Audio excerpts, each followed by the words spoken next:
He came walking down the street, smiled so sweet. Said, hey, little darling, we were meant to meet.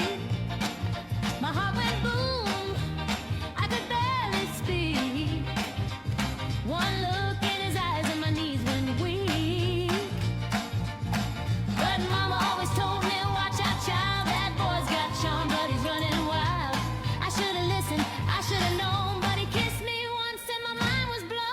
Lickety-split, he was gone in a flash. Left me standing with my heart in the trash. Lickety-split, he was fast as a flame. Now I'm crying, but I still call his name. He danced me round to that radio song.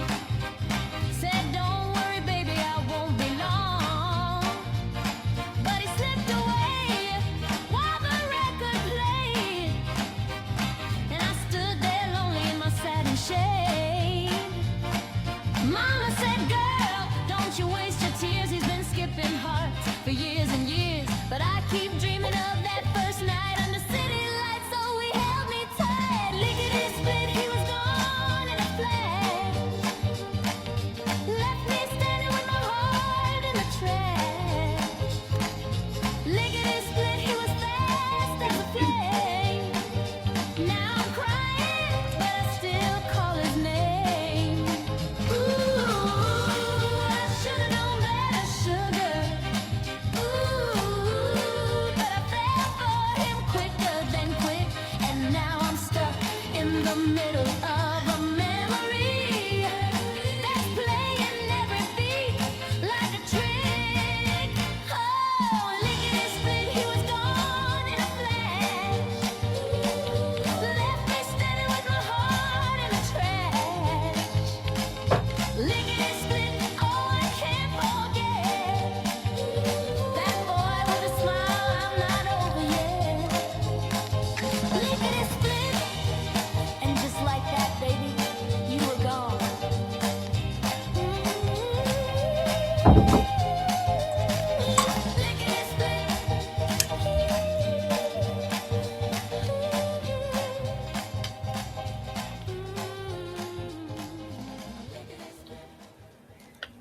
That was Lickety-Split by Alana Jordan from Pixabay. I'm guessing everyone listening to this knows who Marilyn Monroe was. And if I asked you to think of any image you've ever seen of Marilyn Monroe, most of you would think of the famous picture of her in the white dress with the air blowing up her skirt from a subway grate in the street. And that famous picture is from the movie The 7-Year Itch. And that movie really made the expression commonplace. So if you know that expression, then you probably know what that movie's about and what the expression means. That you get bored after 7 years in your relationship and you want to wander. Now I have a confession to make, but that confession shouldn't surprise any of you. But I haven't always practiced what I now try to preach. In some cases I did, in some cases I thought I did, in some cases I never did. I'd say the intent's always been there, but the execution didn't always meet what was required. I was a cheater. In other words, I caught the 7-year itch and I didn't get the proper salve for that rash. So as I approached my point of being 7 years free from alcohol, I wondered if I would get a 7-year itch. Is that 7-year itch a relationship thing? Or is it about anything you do for a long period of time? So in this case, what I've been doing is not doing something, and that's alcohol. So I wondered if I would get a 7-year itch. Welcome to episode 1 of season 2026 of the No Bad Karma podcast, Live and Love Intentionally.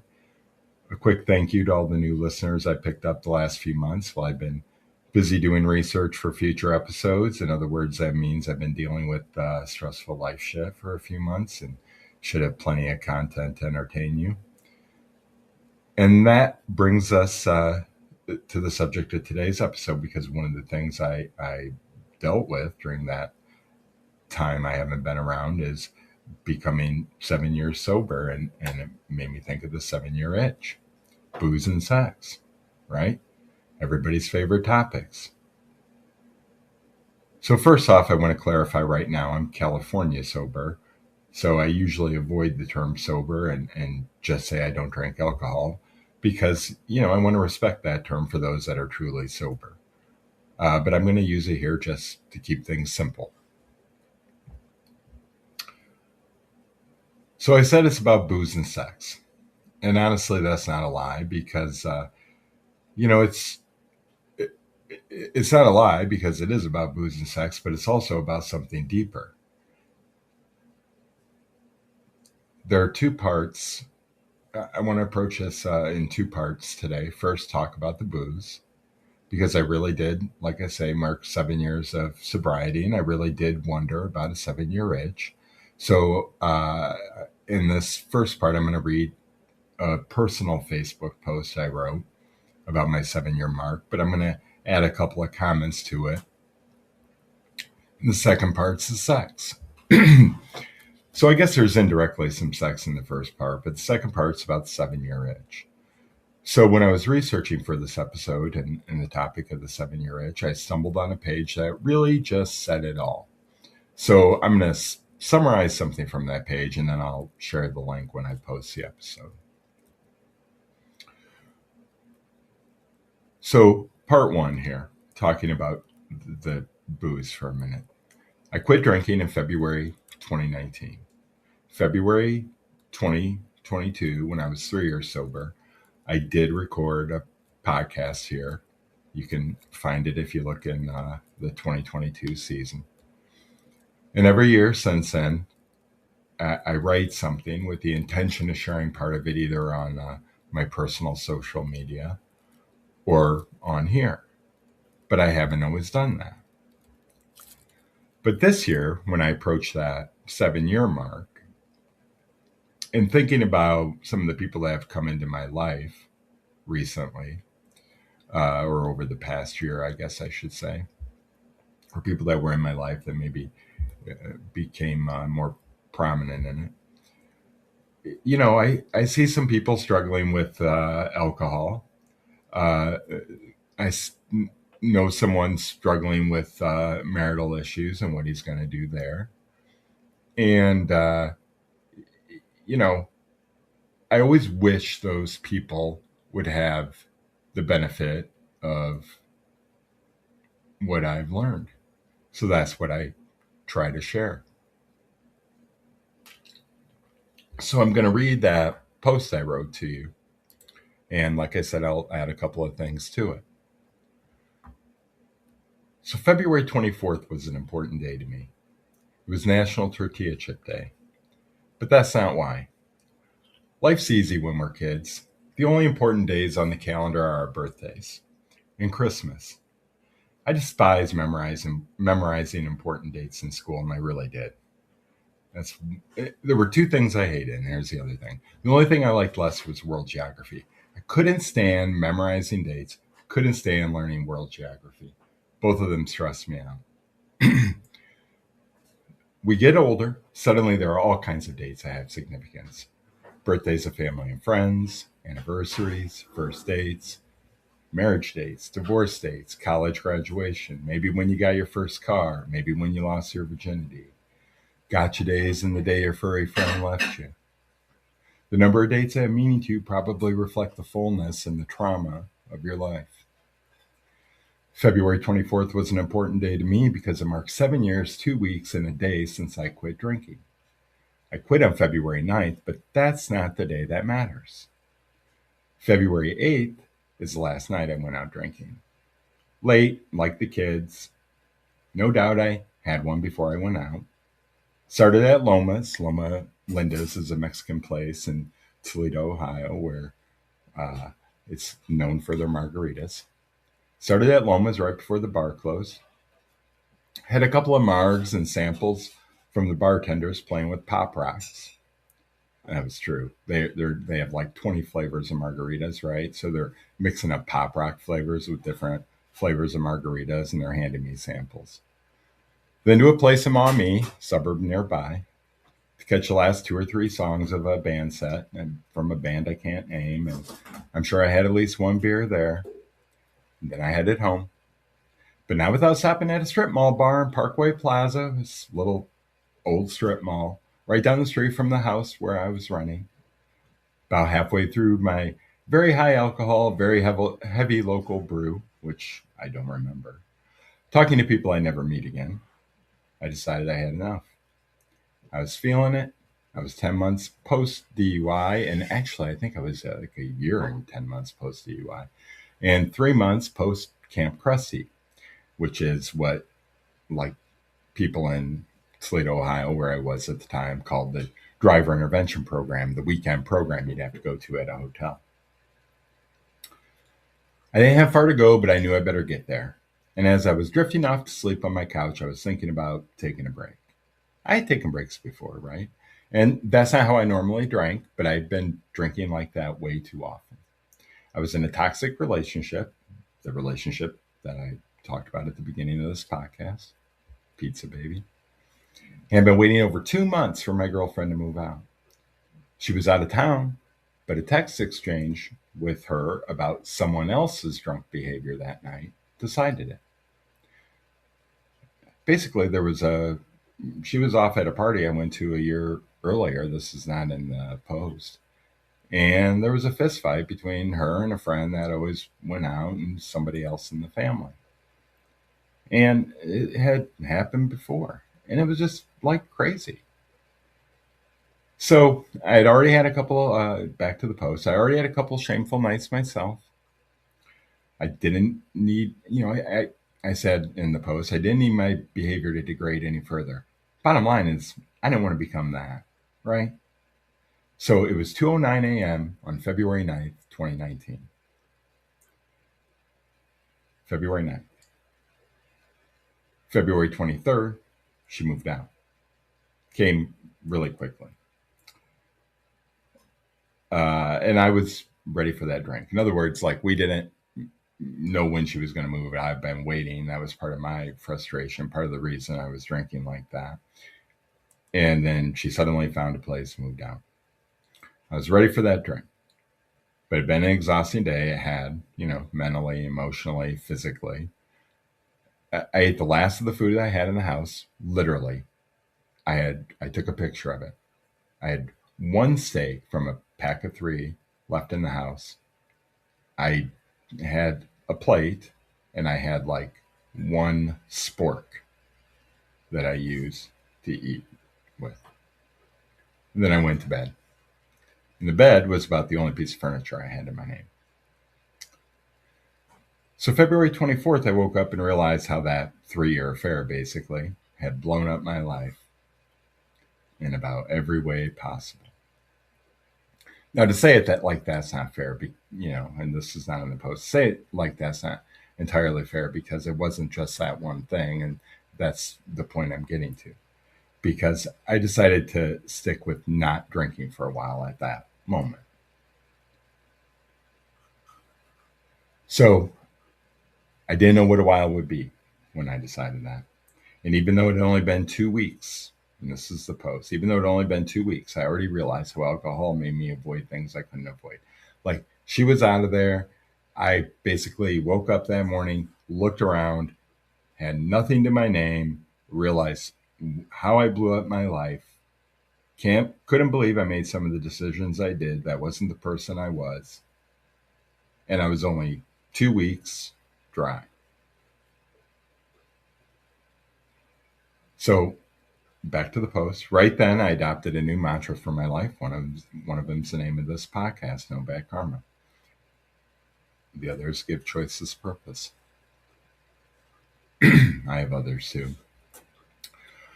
And I still try to live by those. I fall short or even straight up fail sometimes, but at least I'm aware of myself now. So I've been not drinking now for 7 years, 2 weeks, and a few days. But here are the first 10 things that come to mind I can tell you about not drinking. Number 1, I had quite a few bar and bar hopping nights at last 2 years of drinking. That's not how I drank the last 25 years before I quit. It was just a couple of drinks at home in the evening, sometimes a couple of times a week, sometimes every night, two, maybe three drinks. Yingling, Salvador's premixed margaritas, a Merlot from the Consumer Reports, then less than $10 a bottle wine list. It's the way people drink to take stress off. Two, and I don't think drinking like that makes you an alcoholic. It doesn't. The difference between someone that drinks like that and is an alcoholic and gets up the next day, or that is not an alcoholic and gets up the next day and deals with life, and someone who carries that temporary avoidance with them, the alcoholic, ultimately is a mental health defect of some type that you're treating with alcohol. How you treat that is personal, but you have to treat it. Seek the advice of a medical professional. And I know you freaked out when I said mental health. But if I said heart health or hand health or sexual health, would you freak out so much? In other words, I don't think alcoholism is a disease as much as it's a symptom. What alcohol does to me is about me and alcohol, not about alcohol. I'll pour your drinks for you. Number three, it sounds cliche, but they will say if alcohol is affecting something else in your life, you may have a problem. And, that's true. All you have to do is take a look around. Your life is probably falling apart somewhere on some level. But here's the real thing, number four. If you ever once thought you might have a problem, you might, but probably not. We all have too much, and this is on the post. We all have too much to drink once in a while, and you're going to wake up one day and maybe I have a problem, right? And then I say, but if you thought about it more than once, you do. So here's the deal. You might have a problem this week. You might have a problem next week or something when you do it. If you do that and you're thinking you might have a problem, you do, right? If you did it last year and you did it this year, I don't mean that. You just overdid it. Number five, I'm never going to preach no alcohol unless you want to try stopping or stay stopped. Like I said, I'll pour your drinks for you. It's a vice, it's a dependency, it's a coping mechanism. That's why I'm not. That's why people that drink a couple drinks a night aren't alcoholics. So usually. So is tobacco, coffee, energy drinks, cannabis, and other medicinally used drugs, cannabis and other recreationally used drugs, sugar, sex, chocolate. Chocolate gets its own category. Working out, even food in general, right? Water intoxication can be fatal. It's not about vices. It's a quadrant of use, abuse, health risk, and effect, what it does to you. For me, it's alcohol. Number six, alcoholics told me it would take 3 years for my brain to on jelly. That's completely true. You'll wake up one day and 3 years in, and you're going to just realize you are you again, without cobwebs, and that you don't drink. That's the only difference. Well, not the only difference, but the only difference. This will probably also be when you really know and realize you have enough self-control and willpower to control your drinking, and you can drink again and then just quit again later, because I did that a few times over the years. But really, that willpower would be better used to never drink again. Because if you make that on jelly point, if you make that point 3 years in, you're not going to want to start again. It's like when you get new eyeglasses. The prescription is perfect. Everything is crisp. So yes, absolutely, I've had moments along the way where I want to drink. But really, 7 years is as easy as 3 was, because, new glasses are the best.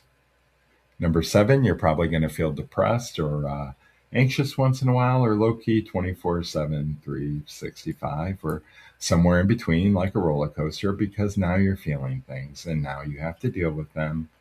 So see number 5 above, find your vice. Number 8, every single non-drinker I've met that quit drinking and stuck with this says life is better, even if it's harder. Sometimes harder is just feeling it. See the previous point about being depressed and anxious. It was hard for me when I quit because I blew up my life. But then I started building it up again in 2019. And then in May 2023, just 1 month before I met my now partner, Adele, someone else blew up my life, right? So if you've listened to this podcast, I'll read what I wrote here. You know the story. I was short of 25K in a lump sum payment promised for a project by a person with I had the longest professional relationship of my life. I spent an entire year basically working for a guy only to be screwed. And that money was allocated for very specific things, including a nonprofit I was trying to start, including my business, and including divorce debt. And all that was put on and has mostly remained on hold since May 2023 because the struggle of day to day survival had to take precedence. My mother and father have seen what that has done to me. My partner Adele has seen what that's done to me. It's been devastating. Even if that debt were fulfilled today, it would not cover the cumulative and compounded tangible and intangible damage that's occurred. As a result of that, the last 2 years and 9 months have been the hardest of my life because of that. Harder than they were when I quit drinking. I had a few more things, but not much. But that time has also been really among the best years of my life. So the things I've been deprived of and wished for are material. The things I gained are irreplaceable and priceless. My partner, our son, the growth in the relationship with my daughter, who's, 22 years older than my son. And then other family members, new friends and family. So wishing for something better would be a sin. Life's been hard as fuck, but I don't think I've ever had, such a long period of struggle in my life. But it hasn't been a reason to drink. Number 9, if you practice quitting, then practice quitting. Because if you just don't want to drive drunk, then just don't drive drunk. There's programs for the first, there's devices for the latter. You can get breathalyzers that you can take with you and nobody needs to know. They don't need to be court ordered. There's plenty of programs other than AA. There's Alana, there's it's number 10. If you want to quit, then quit for good. There are programs for those too. They even have virtual meetings, Zoom meetings. But to be honest, the majority of alcoholic non-drinkers, current non-drinkers I've met, never used a program regularly. One of my closest friends said, I just got tired of getting up hungover again. So we quit. It's really that simple. It's like when you know, you know. Number 11. Okay, so I know I said 10, but as I was proofing an earlier point, number 6, I realized I never called out my partner, a supportive partner, friends, family, because I had it from family too. It makes things so much easier. So February 9th, 2019 is when I made a decision to quit drinking, but February 24th, 2019, February 24th is the day I made the decision to change my life. See, I quit drinking for someone else for some other reason. I just needed to be sober for 2 weeks to quit for myself. So here's the February 24th, National Tortilla Chip Day, also World Bartender Day. Isn't that interesting? So anyhow, that's essentially the end of the post. And I added a couple comments in there. But that brings me to the other thing I wanted to talk about, that 7-year itch, because I wrote that post, like I said, every year. The part of the end of the post, which I didn't read, is every year, which I said at the beginning, is every year I write something down. I journal where I'm at, kind of, if you want to say it that way. But here's the other thing, and I think I mentioned this on a previous podcast, maybe that 3-year podcast. I found a journal from when I was 25 years old. And I wrote in that journal I thought I might have an alcohol problem. So it took me another 25 years to do something about it. I was 51 when I quit. So here I am 7 years sober,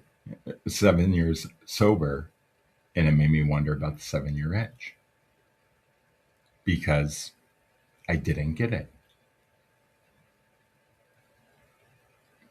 And also made me wonder, did I just not get it yet? So, I was going to have a little fun with the 7 Year Itch movie, and I started Googling things about 7 Year Itch and blah, blah, blah. And I ended up landing on this one page by Dr. Julie Slattery. It's on, I'll post the link. It's on authenticintimacy.com, and it's about the 7 Year Itch. And I read just this one page, and I was like, wow, this really says it all. This is what I was really looking for, without realizing that's what I was looking for. And then I'm like, who is this chick? Is she legit? And I'm further blown away because, and now this is where I know some people of faith and people that have, I'd say I know people of faith that listen and people that abstain from any type of faith that listen. But from, what I read about Dr. Julie Slattery, she does biblically based marriage counseling, including for those that have had an unfaithful partner, right? So, like I said, I'm going to post a link to the page I landed on, and you can read it for yourself. But I'm going to tell you why the article appealed to me, because it basically said, and I'm not going to read it to you. I'm gonna list 5 things she said, but her article basically said every single couple will go through a 7-year itch, but it can occur at any time. So I am focusing on the traditional 7-year itch here, right? It can occur at any time. It can occur a year in, it can occur 2 years in, but there is something about 7 years that makes it more common, right? It's known to happen more often than. And that's because, and she says this traditionally, all the kids have arrived by then. It's a full house. Life's nonstop busy. Your money's tighter than it's ever been because now you're supporting, multiple people in the household. You and your partner are ignoring each other. And one of you are going to get wet or get a chubby one day when casually flirting or being flirted with. And then you break in thought. And then, like I did, maybe more, maybe in action. So the article said you're going to have a 7-year itch. Just accept it. Here are 5 things you can do. Now, like I said, I'm going to read her 5 things, and then I'm going to give you basically my description, not hers. Because what I realized when reading this is her 5 things aren't just about a traditional 7-year itch. It's about my alcoholism. In fact, it's about more than that. It's a list of things you can use with pretty much any struggle you have to stay on course. And that's what I thought was really interesting about it. That's why it appealed to me so much. So her 5 things were: 1, have a mentor, couple, or counselor. 2, focus on the positives. 3, put up hedges. 4, build in breaks. 5, learn to say no. They sound really simple, right? And sound really elementary. And you're like, really? But listen, it makes so much sense. Number 1, have a mentor, couple, or counselor. People have mentors in business, in sports, in music, in theater. Why don't you have one in marriage? I mean, it doesn't even have to be formal. If you have a couple that has a great a friend, a a couple, a friend, couple friend, you know what I mean? Friends that are a couple that you admire their coupleship, their relationship. I mean, they can be your kind of informal mentor, role model, whatever. If the whichever 2 people, maybe like my partner is friends with someone, and the friendships build on the relationship between the 2 women. I'm sure they're talking already, right? Number 2, focus on the positives. Sounds so cliche, but it's true, right? We all have things in our life that are priceless. They're not replaceable. For many of us, it's our kids. If we don't have kids, it's our family. If we don't have family, it might be our friends, right? Maybe it's our things. There is something. Even when there feels like there's nothing, there is something. Number 3, put up hedges. Okay, my ex-wife wanted to put up a privacy fence one time. And there was really no reason for it. It's not like we had neighbors that like were really annoying or anything. In fact, my one grandma used to say, I don't like privacy fences. I like chain link fences or no fences. I like to see my neighbors, like to be able to talk to them. When I was, growing up, we would visit with our neighbors all the time. But did you ever see one of those yards with hedges? Like you're driving down the street and the front yard's got all these manicured hedges around the edges of the lawn. So, what I really love about this is hedges are a barrier of choice. You choose to stay behind them, you can choose when to go out. Other people will see them and choose to respect them, right? They don't go barreling through your hedges into your yard. They definitely don't go barreling in through your fence, right? But your fence also can box you in. Hedges you can still see out. And you choose not to go beyond them. You're making a conscious choice to not do something that you know you shouldn't do. Number 4, build in breaks. So these aren't breaks to think about things. These are breaks so you don't have to think about things. Right? That's the idea. Maybe it's a girls' weekend. Maybe it's a guys' weekend. Maybe it's just coffee. Maybe the girls go out for coffee. The guys go out for coffee or beers. Right? You have to take a break from each other in a relationship. It doesn't mean you have to go away for a week and reevaluate things, especially like when you have kids and a full house. My partner went out one day and went to the store and she's like, wow, I really needed that. And I didn't know that. What? You can be going to the store, but we're talking about more conscious breaks.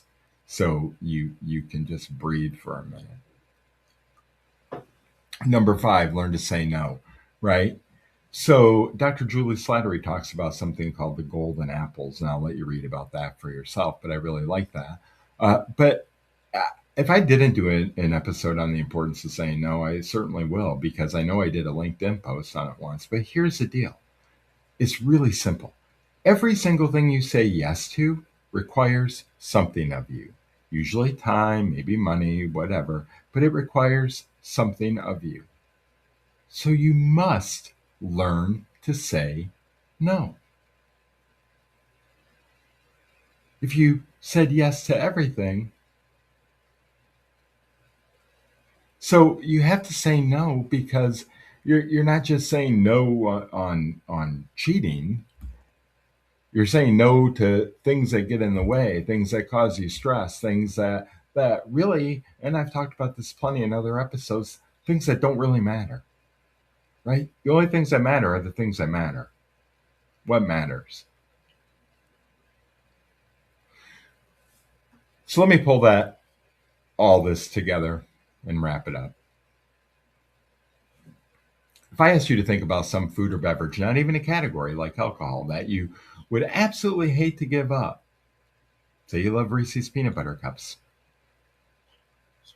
And if you're Christian, and maybe this is Lent, and where Catholics in particular, but pretty much any Christian will make a sacrifice for that period, right? Maybe you decide to give up your peanut butter cups. Whatever it is, 7 days, 7 weeks, 7 years, right? Whatever period you choose to give something up for, you need rules to follow, right? Because even if it's for those 7 weeks, you're like, I'm not buying any peanut butter cups, right? Because you pick them up every time you're at the store.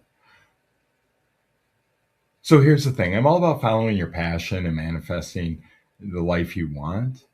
But ultimately, that's really established because you are done, because you've established a discipline in your life about the things you want. That discipline's following rules. whether you realize it or not. So there are certain rules in life we have to follow. They're called laws. But these rules for your own self discipline, these are all yours. You can figure them out for you. You can make them up. So let me give you an example. I looked at these 5 rules that Dr. Slattery laid out, right?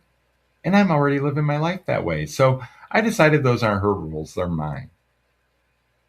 You see what I mean by that? Those are the rules I live my life by. I was already making up those rules. I might have a couple others, whatever, but they happen to be her rules that she shares with probably a hell of a lot more people than I do. But they're not her rules, they're my rules. No, they're not my rules, right? She's a biblical counselor. So they're God's rules, right? No, no.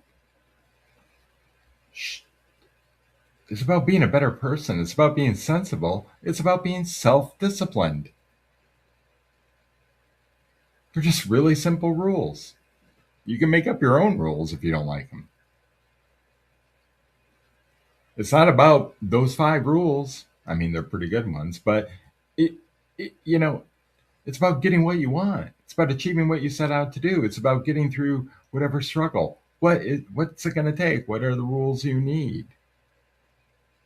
But see, here's the thing about the rules. Even if it's the rules that you need for quitting drinking, you forget they exist. And you forget they exist in a good way because you're practicing them every day and you just really start living your life differently. But then what you find 3 years in when your brain on jellies is that it's really not different. It's really just the way you wanted it to be. Even if somebody did screw you out of 25K. So these things that Dr. Julie pointed out, well, I've basically been doing them for 7 years. So I can tell you that being 7 years sober, even after everything I went through, there was no itch. So does that mean it's just a sex thing? No. Does it mean it applies to alcohol? No. I'm saying you do anything 7 years. I don't care if it's your career. I don't care if it's you're volunteering for an organization. Whatever you're doing, you're going to get an itch. The itch might be relative. So for alcohol, the itch might be drinking. And I know somebody that lasted 6 months and they fell off the wagon, right? Because they didn't understand. Well, they did, but they didn't understand that depression thing I was talking about. And they're going to keep feeling things and keep feeling things that they're not used to feeling. But that's what I'm saying. The itch isn't just about sex. The itch isn't just about alcohol. The itch is about anything you're going to be doing for a long period of time. And the itch is addressed, you scratch the itch with the rules. So whatever your itch is, you have to scratch it right away. And whatever your addiction, you have to ask yourself if it's affecting others, because it is, and also ask yourself how. How else can you give your choices a purpose bigger than yourself? I'll see you soon.